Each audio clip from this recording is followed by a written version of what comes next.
Welcome to Kenton's videos. Enjoy the video. In this video, I will explain how to make an Ochre Froglight, a vibrant and useful light source in your game world. This easy method involves a special interaction between two mobs. We'll cover what an Ochre Froglight is, the specific creatures you need, and the simple steps to get them to create this glowing block. Get ready to brighten up your builds with this unique item. To begin, you'll need two key components. First, locate a temperate frog, which is easily identifiable by its orange-brown color and typically spawns in temperate biomes such as swamps or rivers.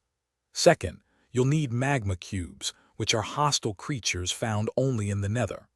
Remember, the frog can only consume the smallest size of a magma cube, so you might need to break down larger ones.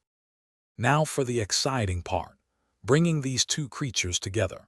You can either lead a temperate frog into the Nether using a lead, or carefully bring small magma cubes back to the overworld.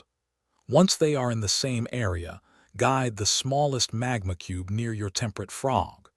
The frog will then use its tongue to eat the magma cube, and immediately after, it will drop a beautiful ochre froglight. Here are a few tips to help you succeed. Ochre froglights provide a light level of 15, making them excellent for illuminating any space.